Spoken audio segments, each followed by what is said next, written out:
During a Kundalini awakening, you are asked to give up the me. You are asked to give up the self. And wherever you're at in that process, however long it takes, that will be the only end result for all of us. So are you ready for that? Because everyone wants the powers, everyone wants the thrill, everyone wants the idea of being special. But it's going to take a payment. The payment is giving up what isn't real. And this is why we're here suffering on earth. All of our trauma, all of our pain was done to somebody who doesn't exist. And we have to redeem that being that doesn't exist because it feels real to us. You are always okay, but you were never you. You are just what is. You are all that is. But it can't be a thought, it has to be an experience. And so we do the spiritual practices. And we have to make that the most important part of our life, because if you don't want it, you're not going to get it. And if you have a Kundalini awakening, it's not just some game we're playing, it's real energy, and it has a lot of power. And it requires us to take responsibility for where we are headed with it. Because you can have many lifetimes with a little stir of the Kundalini here and there. It doesn't really mean that much. But to really take the reins and start channeling this wild horse of me, and start putting it in alignment with the will of all that is divine, the God that you are. That is not this body, that is not this name, that is definitely not these problems, definitely not these fears or this anger. Who is the fear happening to? Who is the anger happening to? There's nobody there. Our mind keeps it there. We wake up and me, they hurt me. What about me? What am I going to do about me? And even when we think something good happened to this me, soon something bad will happen, because that's what it's like here.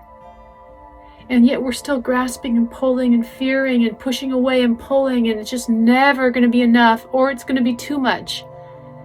And this attraction and aversion and all the suffering and all the energy we put into surviving and making it through and making money and making friends and being important and solving our problems all ends with the fact that the body gets discarded. And whatever was moving that body goes on. They all knew the body. They all knew the name. You knew your body, you knew your name, but did you know who you were? Because when we know who we are, there will be proof, because the suffering will end. And in that instant, we will be liberated, if only for a moment. And we keep increasing those moments. And we only surround ourselves with people who are aspiring in the same direction as us. We have to get out of the game. That's how we help ourselves. That's how we help our family. That's how we help all of humanity. It's a game. That is what the game is for, so that we awaken and say, this is not real. It's a dream. It's an illusion. There is no me. There is no death. There was no birth. I'm asleep somewhere else, like we sleep at night in our bed. And I'm going to awaken, like we wake up in the morning and go, that was a dream last night. Good thing it wasn't real. And when we die, we know so much more, and we go, oh no, it wasn't real. I wish I hadn't done what I'd done. And then we are all attached to this karma, and we come back and we relive it and we recreate it with other people. And we project onto everybody, and we keep playing the game of me. The game of me is a game of pain. The game of me inevitably causes pain to others, causes pain to ourselves. We cling, we scrape, we scratch, we dig, we push, we pull. But all we needed to do was be still and be silent. All is Maya. After all the Buddha did, all he did was sit down under the tree.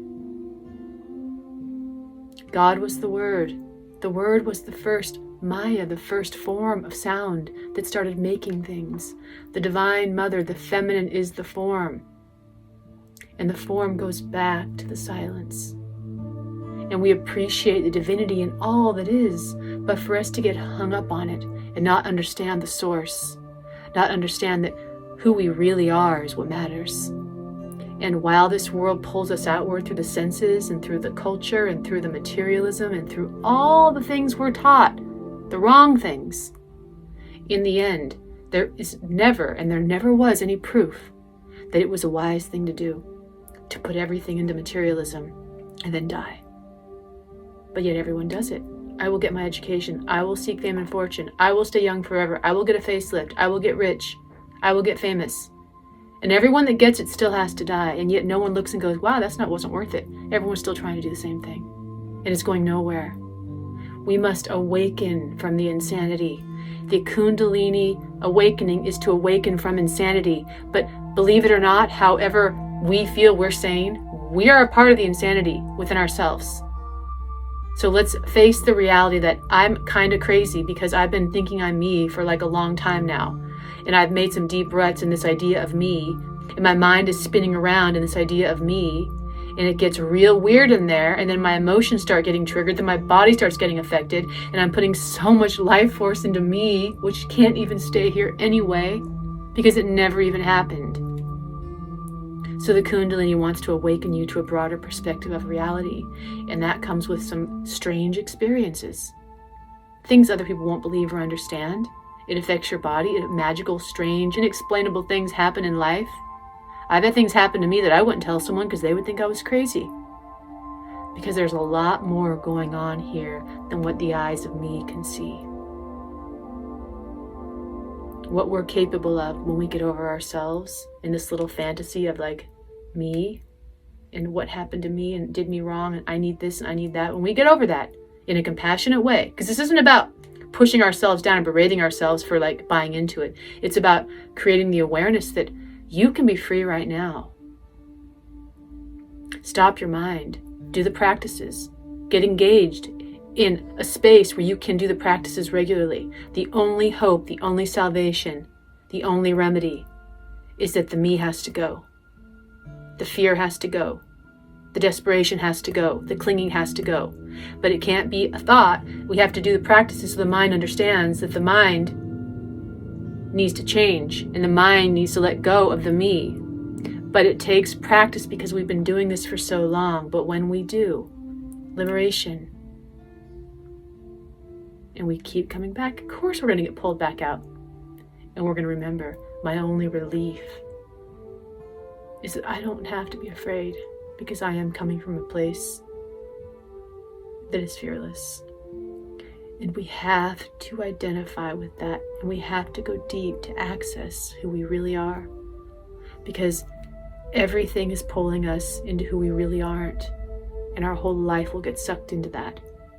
But I'm telling you, who you really are is the other way. It's inside. And who we really are knows all, is connected to all, has always been, and is always, always eternal joy, peace, love. This is reality. What we are doing is crazy because we're on planet Earth and we think we're real. We don't ask, how did I get here? Where am I going? What am I exactly? We just start working and promoting ourselves and defending ourselves in this place. That's crazy. I invite you to the retreat at the end of December here, where we will do the practices so that we can become something more unto ourselves, or actually become something less, because the nothing is where God arises from. Amani Padme.